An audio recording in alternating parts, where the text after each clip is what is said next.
informer est un devoir. Mesdames, messieurs, bienvenue à ce 13h30. Les détails. Le deuxième sommet de la Confédération des États du Sahel s'est achevé à Bamako dimanche 21 décembre 2025. Et en amont de la réunion des chefs d'État, ce sont les ministres du Mali, du Niger et du Burkina Faso qui se sont réunis. Le tout dans un contexte de forte pression djihadiste et de tensions régionales.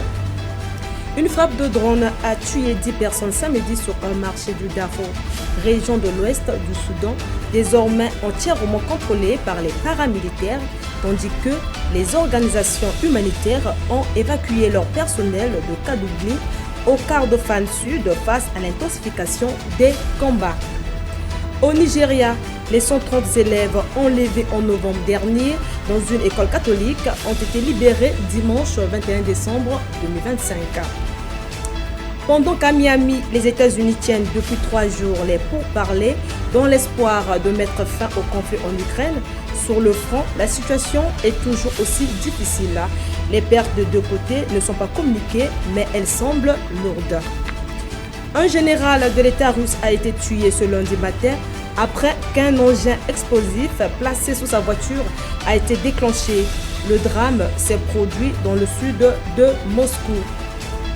Les États-Unis ont engagé dimanche dans les Caraïbes la poursuite d'un pétrolier soupçonné de violer les sanctions américaines en se dirigeant vers le Venezuela dans le cadre du blocus naval instauré par Washington contre les navires liés à Caracas. Enfin, en Colombie, la guérilla de l'armée de libération nationale a annoncé dimanche 21 décembre un cessez-le-feu unilatéral pendant la période de Noël et des fêtes de fin d'année.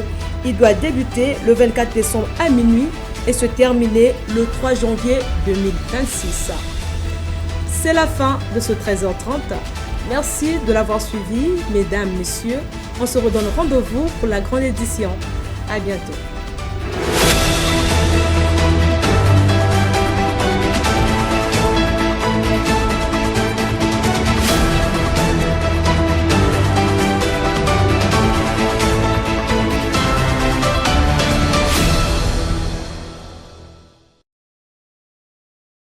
Audio Jungle.